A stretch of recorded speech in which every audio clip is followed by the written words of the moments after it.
Ang ugaling Kristiyano. Paalalahanan mo ang mga mananampalataya na magpasakop at sumunod sa mga may kapangyarihan. Kinakailangang lagi silang handa sa paggawa ng anumang mabuti. Huwag nilang siraan ang sinuman at huwag silang maging palaaway. Sa halip, dapat silang maging maunawain at mapagpakumbaba sa lahat. Sapagkat noong una, tayo rin ay kulang sa pangunawa tungkol sa katotohanan at mga masuwayin. Nilinlang at inalipin tayo ng lahat ng uri ng kahalayan at kalayawan. Naghari sa atin ang masamang isipan at pagkainggit.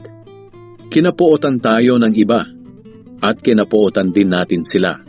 Ngunit nang mahayag ang biyaya at pag-ibig ng Diyos na ating tagapagligtas, iniligtas niya tayo, hindi dahil sa ating mabubuting gawa, kundi dahil sa kanyang awa. Iniligtas niya tayo sa pamamagitan ng banal na Espiritu na naghugas sa atin at nagbigay ng bagong buhay.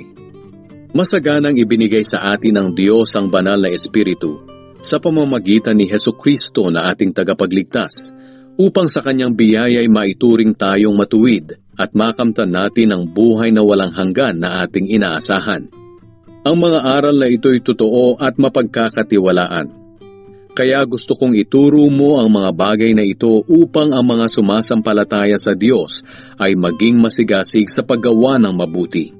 Ang mga ito'y mabuti at kapaki-pakinabang sa lahat. Ngunit iwasan mo ang mga walang kwentang pagtatalo-talo, ang pagsusuri kung sino-sino ang mga ninuno, at ang mga diskusyon at debate tungkol sa kautusan, dahil wala itong naidudulot na mabuti. Pagsabihan mo ang taong sumisira sa inyong pagkakaisa. Itakwil mo siya kung pagkatapos ng 2 babalay, hindi pa rin siya nagbabago. Alam nyo na masama ang ganyang tao, at ang kanyang mga kasalanan mismo ang nagpapatunay na parurusahan siya.